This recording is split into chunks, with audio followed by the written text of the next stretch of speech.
the space. Here we are once again to share with you.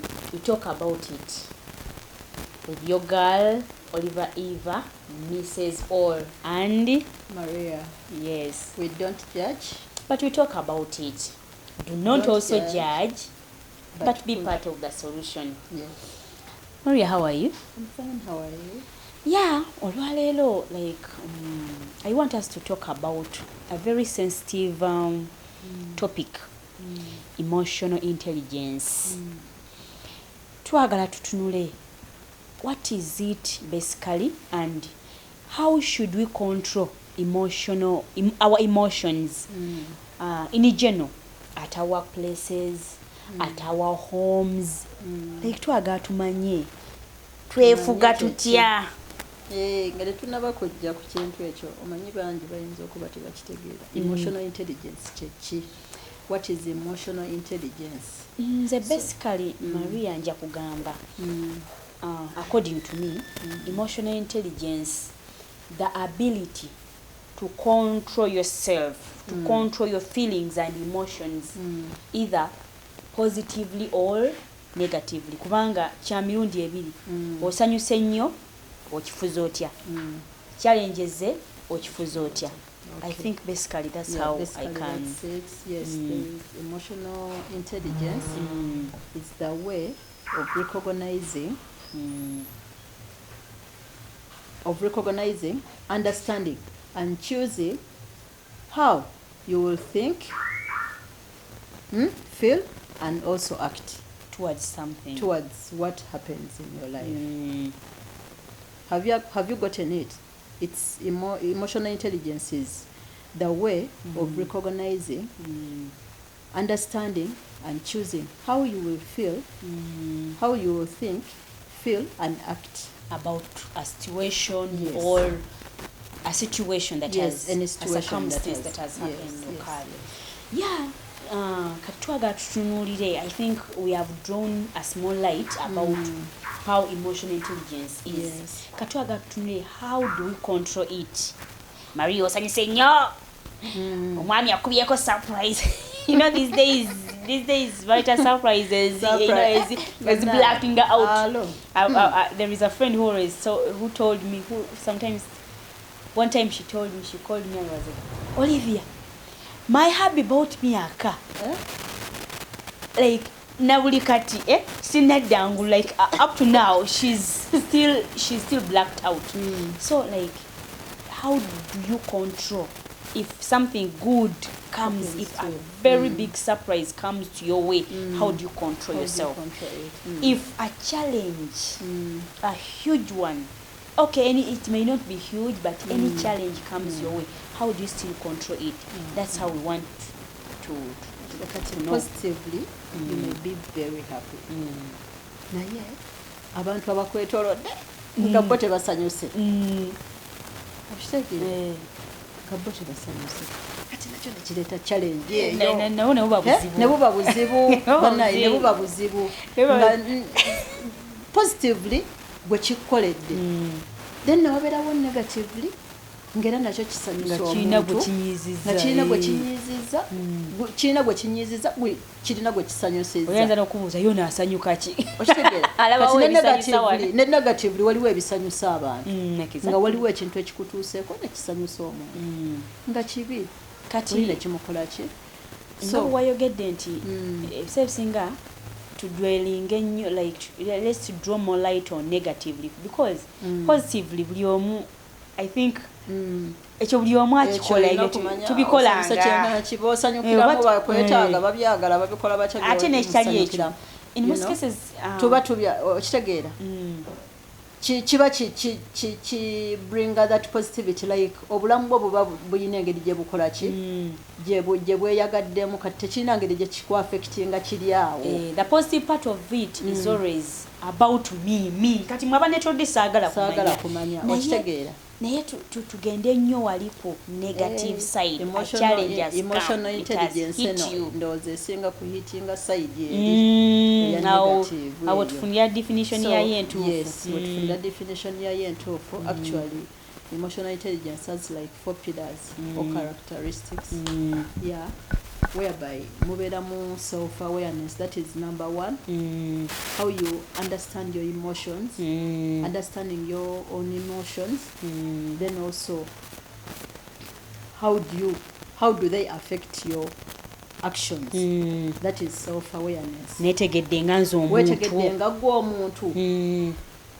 Emotions ezo zoyitamu, ebintu ebyo byoli mu kuyitamu bicyankalanya affecting you.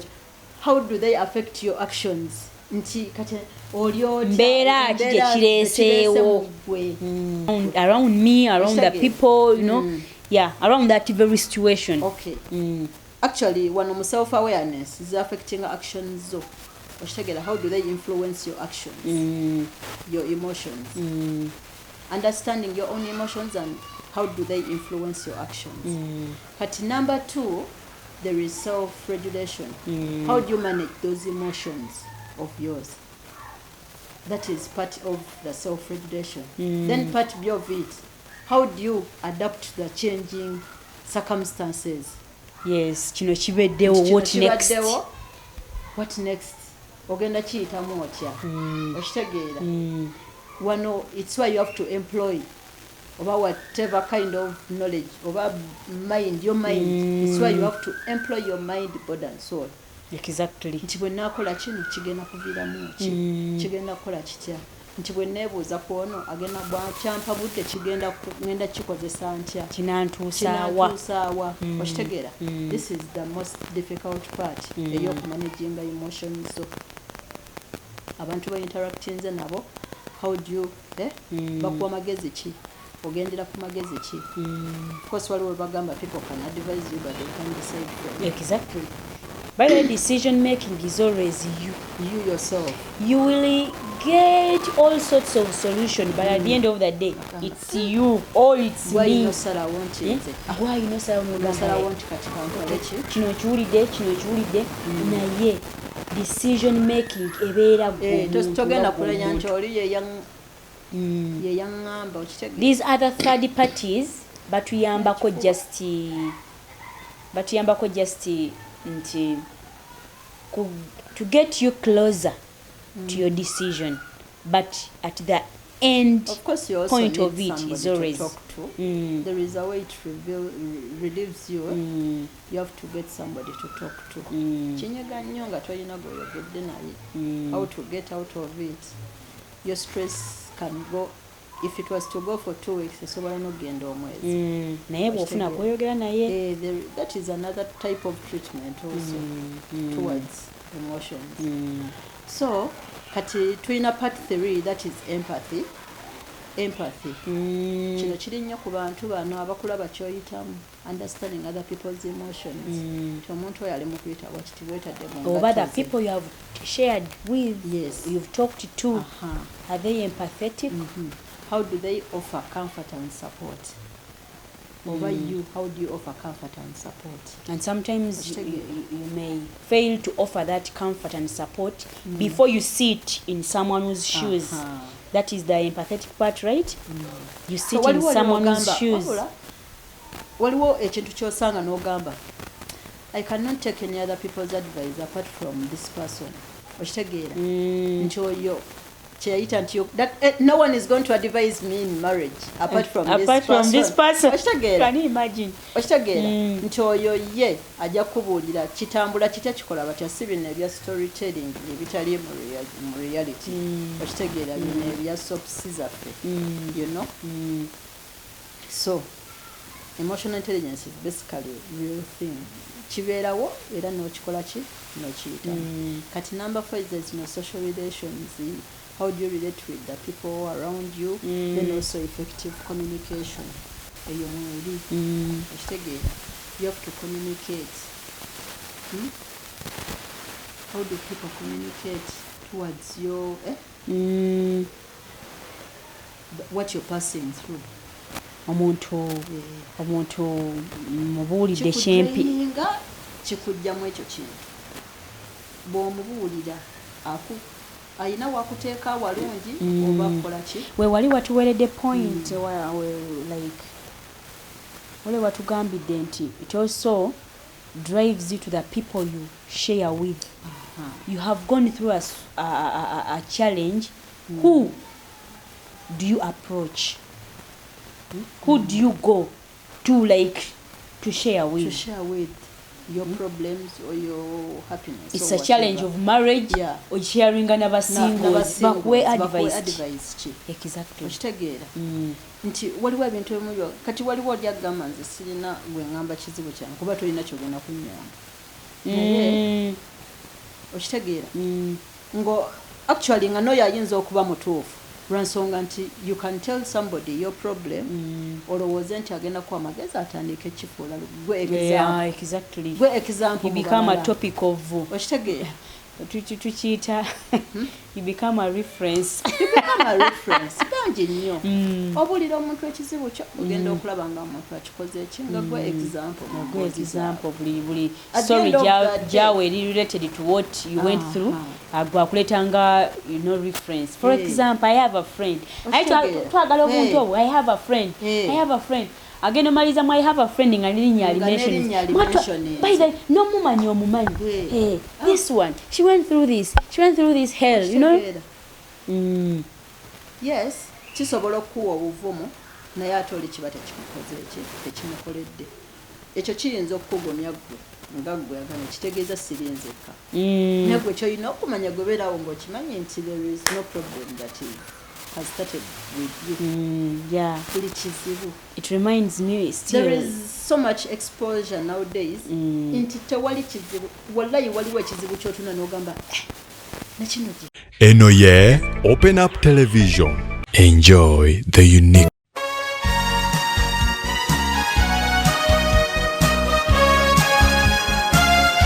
We wish you a Merry Christmas. We wish you a Merry Christmas. We wish you a Merry Christmas and a Happy New Year. We wish you a Merry Christmas. We wish you a Merry Christmas. We wish you a Merry Christmas and a Happy New Year. Yes, hello everyone. Here is your girl, Oliver Eva, Mrs. All. This is Maria. We wish you a Merry Christmas and a Happy New Year from the Space UG Talk. We don't judge, but we talk about it. Do not judge. Be part of the solution. We are coming with very many new things, very good topics to talk about. Like, share, comment. We wish you the best of 2024. To share. Nekino gyekiri. N'owulira tamuzi n'ogamba zino tamuzi kiki kino. N'ogenda n'okigona n'ogamba kiki kino banna. Kitegeeza sirina kye nnaalabye. Okitegeera? Exactly. Naye bw'omala okisharinga w'omanyira nti actually there are very many people going through it. Which means that obuzibu kyobola nagamba nti problems zino tekisookedde ku ggwe. Naye ekigenda osookera ku ggwe. Ngeri gy'okikuttemu. Exactly. Ojja kwagala otte, ojja kwagala ologe, ojja kwagala okulootya. Waliwo ajja okuyita mu kizibu ekyo agenda afukamire wali. Nze ng'omukatuliki ngende nfukamire wali kiramaliro. Nsaba. Oli agende mu church. Oli asiibe. Oli akola atya. By the way, on that same note, it's that one principle I've taught myself, especially this year. Time heals. Time heals. Ate, there isn't anything that begins and it doesn't end. I'm telling you, it's a matter of time. However big it is, buli kitandika kiba n'enkomerero. It will always have an ending, girl. It will always have an ending. Kati nekyongera no problems ze twandirabye nga mbutuufu zandibadde nzi losing a loved one like firidde omuzadde kati kangambe Maria nga bwendi wano firidde omuzadde oba mbadde nina kati olaba n'ekyo kyennyini oba ofiriddwa omuntu akuli ku lusegeraawo olaba n'ekyo kyennyini otuuka n'ogamba kugumu okitegeera but there are these earthly things. ate tewali kintu kyogenda kubeerako na buyinza. Tekiriiwo. Actually nze yali gundi gye mbadde nkugamba. Bw'ofuna ekintu olina kukola ki? Kyebaliza Mukama. Okitegeera. Ate n'akuwa amagezi ag'okukola ki? Ag'okukiyitamu. Agakirowoozaako n'olaba engeri gy'ogenda okiyitamu. For me, I'm one person who asks, mbuuza nnyo bwe mba naakola eki, like mbuuza nnyo. Nga taking a decision. However much nti nnyinza okutekinga eyange. Naye mbuuza nnyo. How do people, abantu bakirowooza batya, bakikola batya? Okitegeera. Mpulira abantu kye baakola ki? Exactly. Kye bampa. I don't just come, waliwo ne bwe batuuka n'amalowooza nnyo. Okitegeera. Now it helps me in one way or another. Before making a decision, you have at least to do a little good research about it. Kyongera okumpa this confidence of one way of fighting, of managing emotional intelligence. One, by the way, that's why we record such topics and we share with you people and we talk about it. Because one way of fighting challenges in life, it's we have already one good healing. Number one, which is after knowing that yes, this person is also going through this. After sharing and knowing that I thought I'm alone. That is already a number one healing. Just knowing that someone out there is also going through the same thing. It is already a healing of, that's how you breathe in and out and think. Actually, there is that think next. They say, punch a pillow, do what, you can do some crazy things, or taking down your stress or your anger, nti osobola punching a pillow, osobola kola ki, you shout, you do what you get, you do a very big scream, nga wawononya composing yourself. Naye nze kyendabye ku stress oba emotional stress, whatever it is, eyo engeri gy'ogiyitamu yejja ku draining, trust me. Because we are human beings. Yes, it has to drain you no matter what. Tosobola kivaamu ng'okola. Nze ekintu kyonna kati.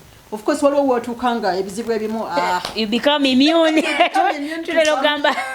Tulogamba obuntu obutonotono obwo tubwemaliranga. Ako kantu katono nnyo. You just become immune. You become so immune to nga waliwo ebizibu ate ebyakumenya ebisinga. Yeah, because this life is all about growth. You keep on growing and seeing some things as of course we're not draining. Era nze agenda okukiswaliramu oba nze agenda okukola kino gamba ekijja you hear always some girls nfuna omulala okitegeera. There are some people who do that. The door is always open. The door is always open. The moment you close, I open another door. So that's how people are trying to heal themselves. Abantu bakyagala nnyo bintu byakukola ki bya ku stressing ebyo kubeera at the end of the day you're the one who drains. Okitegeera? You're the one who drains. Oli abeera asanyuka, oli abeera akola ki abikola aba asanyuka ng'ate ggwe oli mu kuggwaawo. Actually, oyogedde ku point y'okusanyuka. There is a treat I always do. After composing yourself from a challenge and managing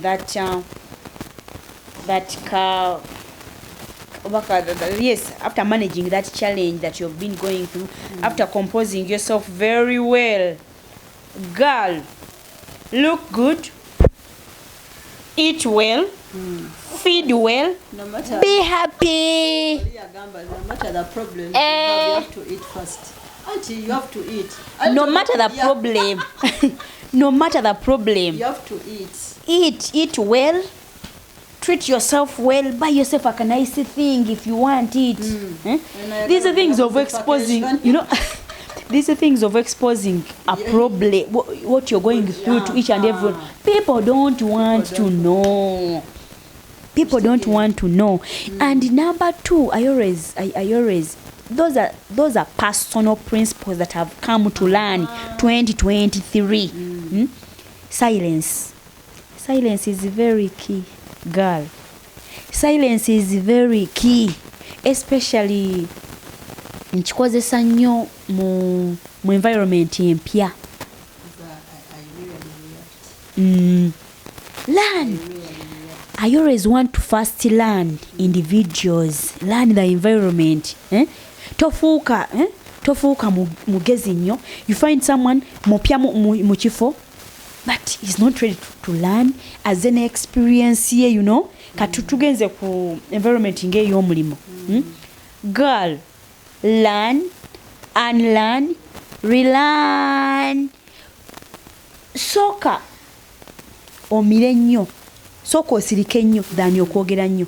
First learn what is going on, what is taking place on the ground. Know the policies of a certain place. Know the principles. Know the schedule. Know very many things about there. Then you bring in new things. So you're telling basing. You're telling the extroverts to act as introverts now. Those ones. However, extra you are. However, I don't know. You are. At least, bola banka you can't control. I think.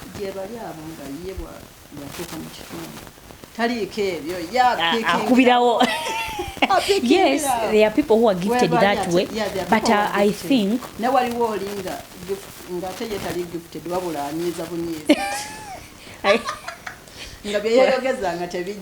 wakatuuka mu kifo obuuza payment room eriruddawo. So anyway, so I always think it is also very important. Learn, unlearn, relearn. Learn what is taking place as you bring in new things, but first learn what is already there.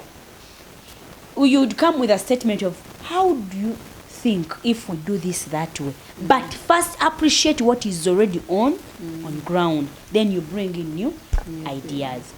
Obadde tugamba ku point number 4. Number 4, social relations. Yes. A more effective communication, relating with the people. Yeah. Nanti kati kyo kijjamu kiri nti don't compose yourself. Stay around people. No, the silence njiretedde ku environment ng'ez'emirimu, environment nga silence erina weeyambira awo. Ngambe eno nga you're passing through something. Kati eyo silence especially kati waliwo nze nga sinakumanyira ojja kundowooza ndi musirise, naye you're trying to learn me. Yeah, ojja kulowooza ndi musirise oba oyinza okulowooza neraga oba swatch as long as I greet you. Ebigambo byange biba bitono ddala. Even ebiseera era normally nze ebigambo byange bikola ki biba bitono. Okitegeera nze olina kubanga oli a bit talkative. Okutandika ngo otandika emboozi nengattawo nenkola kyena waliwo wonsanga nga can just wentandikira ekyo onsanga nga maze okugetinga used to you. Okitegeera exactly nga maze okugetinga used to you people awo nootandika okumpulira nga njogera ebigambo. That's where the silence part comes in, helps you. Yeah. Even twina situation is a public noise. You're going through a situation chigenze viral like kati public life kati ndaje tulimwa like abantu enaku bali eyo social media public noise. For me, I so much advise, it is my advice, actually it is my thinking, it's better you keep quiet. Yeah, you don't have the to more answer. You talk, you do not need you to answer each and everything. Ekirungi bagenda ogenda kwogerwako. Ekibi waliwo there are people who are just naturally critics. Someone is a critic. A good thing will criticize, a bad thing will criticize. So sometimes public noise, it's better you silence yourself.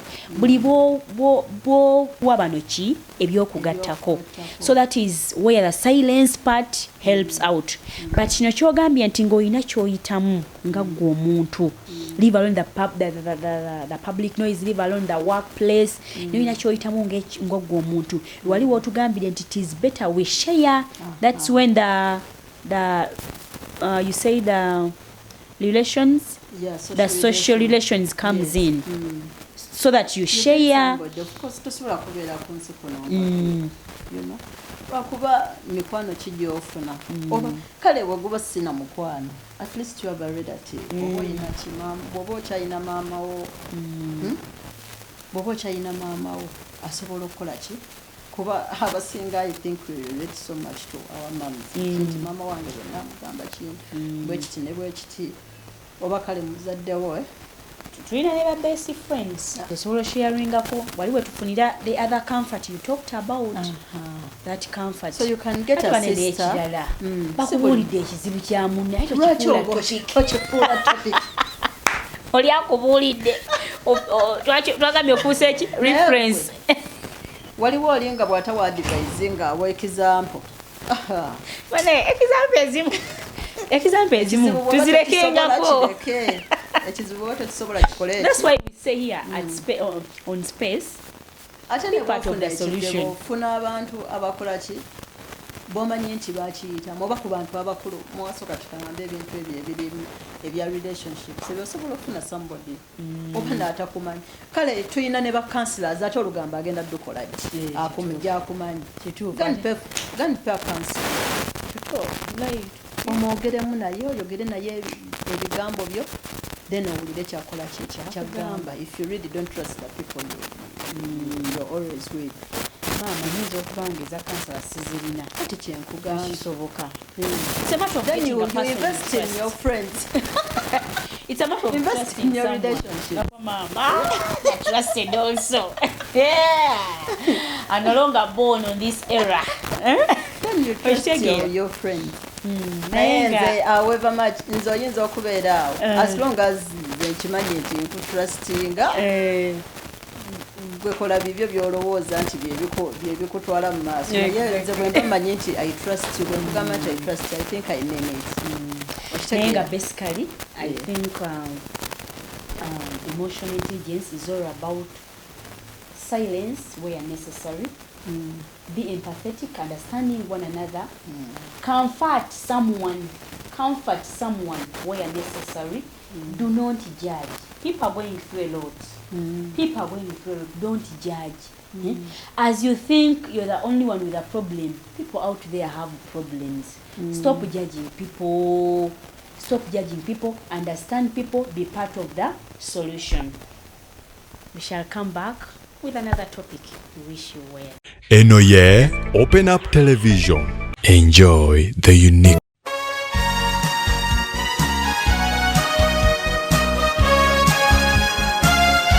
We wish you a Merry Christmas. We wish you a Merry Christmas. We wish you a Merry Christmas and a Happy New Year. We wish you a Merry Christmas. We wish you a Merry Christmas. We wish you a Merry Christmas and a Happy New Year.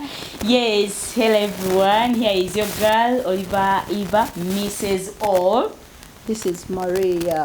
We wish you a Merry Christmas and a Happy New Year from the Space UG Talk. We don't judge, but we talk about it. Do not judge. Be part of the solution. We are coming with very many new things, very good topics to talk about. Like, share, comment. We wish you the best of 2024.